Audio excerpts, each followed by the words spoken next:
Good day, folks. Today I want to talk about unforgettable characters we meet along the way in life's journey. I'm sure that many of you out there have had experiences with some people, and later on in life, when you reflect, they become unforgettable characters.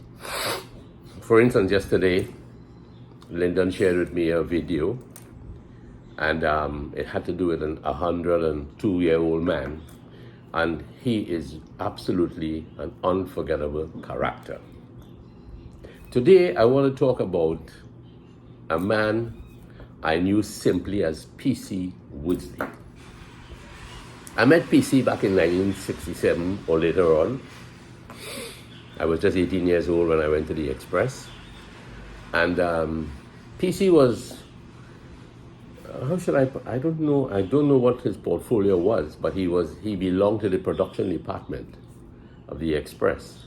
So when you did your copy up front, from the news editor to the night desk or to the features, and it goes down into the back, PC was delegated to handle the typing, the proofreading, and he had to see all these departments, functioning. But PC was a very eccentric fellow. He was very obliging, very obliging. I never met his family in the years that followed. I never knew his relatives. I knew nothing about PC except that he was called PC. I don't know what the initials stood for. Police constable, I can't say. But PC was the go-between the management of the production department and the staff that ran the paste up, the proofreading, and the typist area. I suppose a lot of people have passed on, so maybe there are some who might recall PC's eccentricities. But PC was a very accommodating man. If you needed something, a caption typed in a hurry, PC was the man to go to. If you needed a copy to be proofread before others, PC was the man you went to. And PC did also errands for people in the department.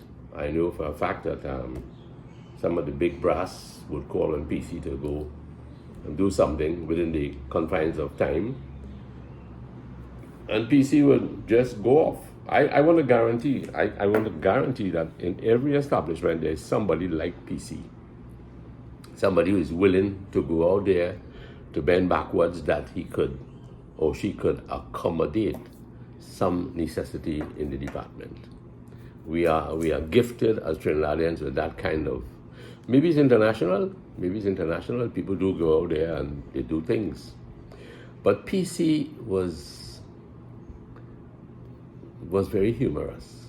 Never a bad word said, never a grudge held, as far as this story goes at this present time. But PC was an overworked fellow. I could see PC growing older over the years, and PC was a tired person, but he kept going, and he became such an integral part of the Express. You never thought that PC would ever leave the Express. I don't remember seeing PC at any of our Christmas get-togethers.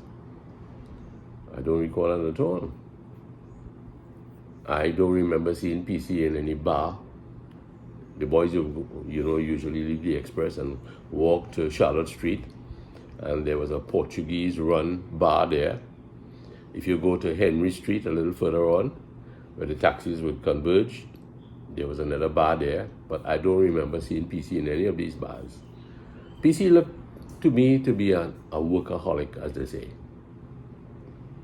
But he got the job done, and he was always busy in and out of the typing pool, the proofreader section, accommodating the paste-up artists with whatever they would need, a caption, typed out. PC was the man for the job. And then years later, I left the Express and I went to work with the Catholic News. My brother Owen was invited over to turn the Catholic News into something of a newspaper sort.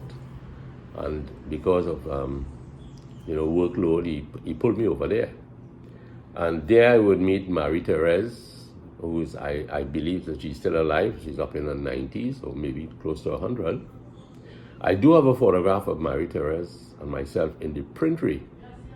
I'm sorry, I should have started this video showing, Marie Therese and I standing there. And Owen had already gone into imprint, and I was kept on to help with the layout and editorial side of the paper. And we were doing quite well. I remember Owen assigning me to go and visit churches on a Sunday. And I really was no churchgoer, but he said to me, let's find out what priests are saying. So I was told to go to any church of my choice. I remember going to St. Joseph Church. I remember going maybe to Tunapuna, listening to the sermon by the priest and coming back and, explaining what I had heard. I wasn't prolific at writing at all, but I could do layout and I could edit. And Owen will, construe, and we ran those stories on page 3, what priests are saying. So we had turned that newspaper into that Catholic organ into a real newspaper type. The front page was a different layout. It was it was a good job. It was really a good job. Then Owen left and I kept on. Nicholson was the man. Peter Nicholson came after, and he would do editorials, but I would do the layout work and other material that went into it. So our building was along, I think it was Belmont Circular Road. There was a new building went up just there, and on the outside of that there was a road that led to the Belmont home for the children, Belmont Orphanage. Anyway, PC ended up in this very, he ended up, and I never asked why PC ended up there, but it was strange one day to see that he was typing. And now, of course, he had moved from cold printing, what you call cold printing, into hot printing. That's where the lead comes down. It was a German machine, letterpress I think it was called. And it was all hot material. The lead will come down, you typed it, and then you put it on something called a chase.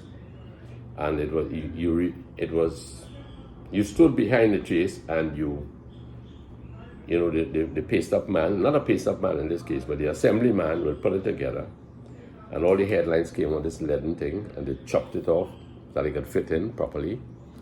When you wanted photographs, it was sent across. If you had a photograph, you sent it across to Mike Mendez. I think they operated on Mike Mendez Engraving, operated on St. Vincent Street. And then they would send back this wooden block with the material on it, so that when it goes into printing, it will take the impact. It's different to tabloid printing, really. So anyway, so PC ended up there. I remember one night I had to do something, but I didn't know PC was in the building, and he was maybe working overtime. He was the only one there, and I walked down the steps from the front office into the printery. Everything was quiet. And PC was right there.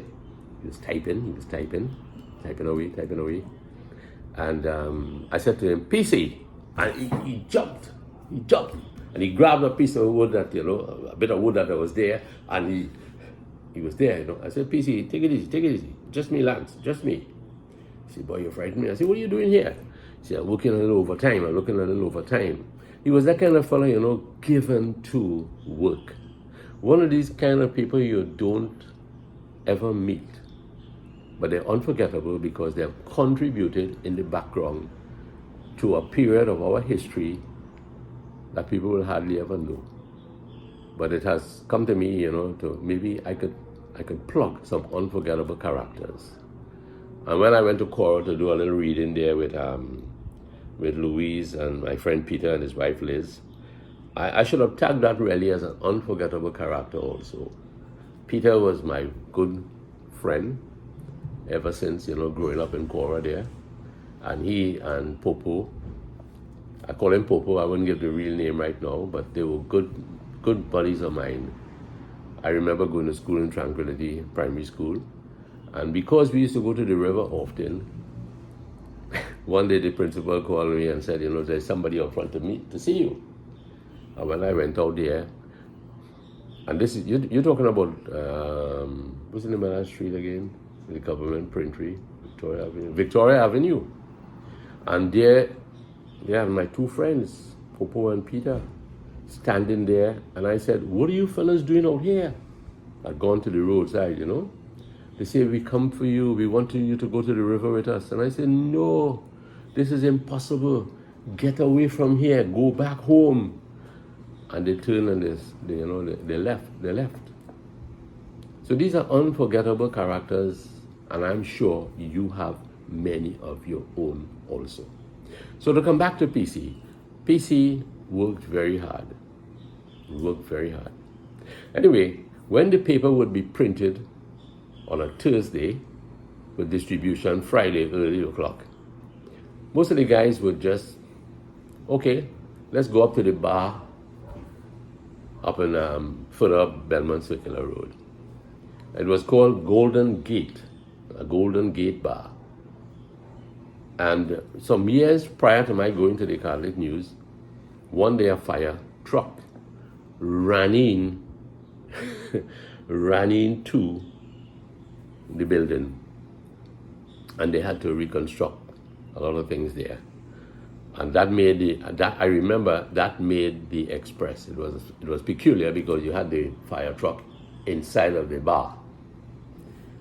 Things were pretty hot inside of that bar with all that liquor. So fire truck went right in. Anyway, Mr. PC one evening went there to have a drink with the boys. The work stress had eased. Paper was printed. So we're looking now at the following week, and whatever private jobs the printer would get, PC was also working on it. But while he was there in the bar, now I wasn't there, but I heard this, and I take it as real, because I know PC was capable of doing what I will tell you. PC told the boys, I think in those days streaking was in. All over the world, people were streaking and doing crazy things. And PC must have told the boys that he could streak from the bar, not a quarter mile away from the Catholic News, but he can streak from the bar to the Catholic News entrance. Now, I believe that PC was either challenged, or he challenged himself, or he wanted to impress. But he was tipsy, he was happy, and therefore the boy said, no, PC, you couldn't do that. And PC disrobed. And PC took off down Belmont Circular Road towards the Catholic News office. Unfortunately, the keys to the office, they were in PC's pants, held by one of the boys back up the road. So PC, when he got there, he was trying to get that door open and it wouldn't open, and then he realized his error and he crouched there, and fortunately no police vehicle passed, because Belmont, would have been an area that they would patrol often, along with other areas in the East Piccadilly. So PC must have won his bet with a great bit of anxiety. Anyway, time went by. I do not recall. There was some arrangement made with the printery to get continue this hot printing, this letterpress printing. So the Express they negotiated with the Express, and the Express will now do the printing, which will be tabloid type printing. So I went down there. I don't know if I had gone into trucking, I can't remember. But I found myself at the entrance, and it's all changed now, but the entrance where you receive the newsprint was a long driveway opposite the cathedral. And PC came along walking while I stood there. I must have gone on business with the Catholic News. And PC came along, and one of his old supervisors was standing there talking to me. But I knew from the old days that PC worked under this man, and this man, they weren't easy with Mr. PC. Some people might be offended by what I'm going to say, but what I'm saying, they weren't easy with PC. PC was the kind of fellow you could get to do anything, and as a result, there was no limit to what you wanted him to do. And a person like that feels pressed out of proportion. So maybe over the years, this thing was just, boiling in PC's mind. So, excuse me please.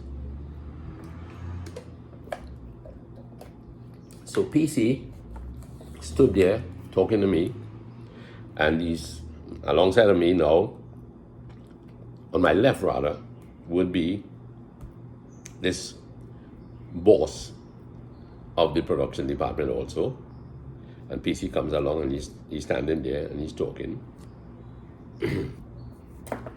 And the boss man says, PC, go buy me a roti, please. So he takes out the money and he hands it to PC. And PC goes and he gets the roti. And he comes back. And he's looking at the boss man. It's a brown paper bag. So here it is. The roti comes out, and he unfolds the top of the roti.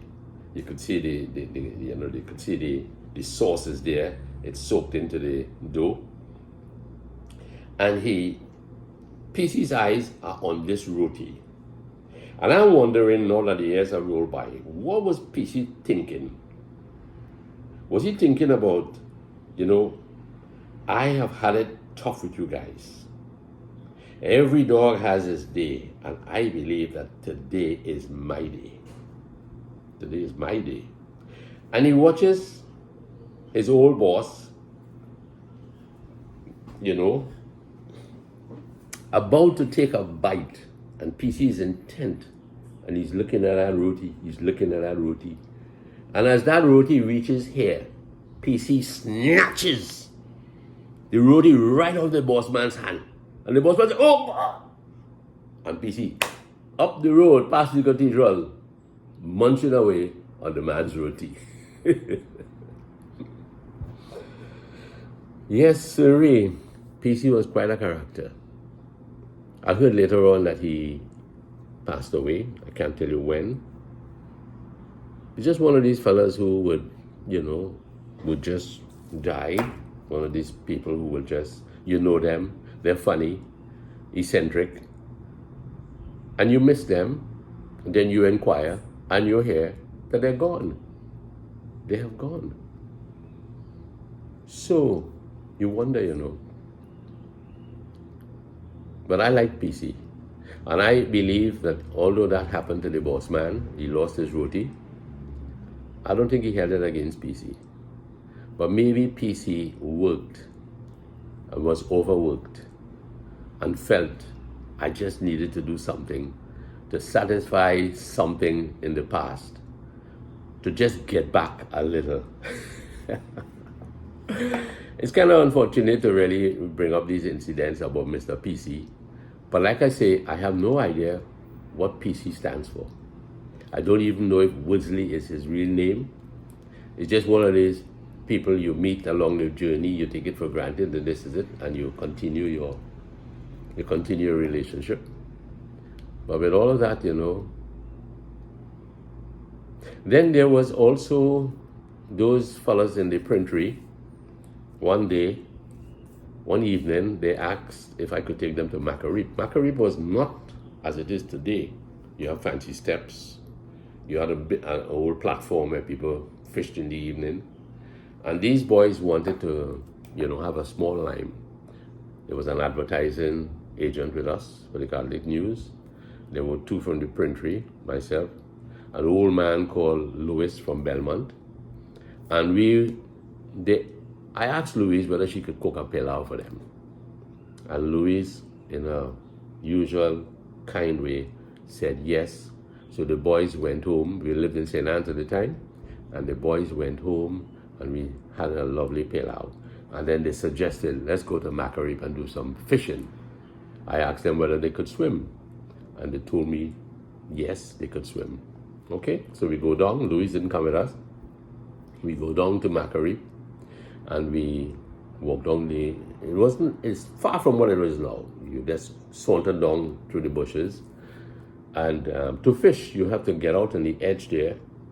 You're facing the sea, so it's on the right, and you climb up on some rocks. And they had some lines with them, so they came prepared, and you would throw your line. But it's one of those things where you're not conscious of the tide, and gradually the tide began to rise. We weren't catching anything. As a matter of fact, it was chilly out there. And I remember we had to get off the rock. I said, fellas, listen, we're not catching anything, but we better get off. We better get off. And in trying to get off, the waves tumbled all of us into the sea, and then you knew who couldn't swim.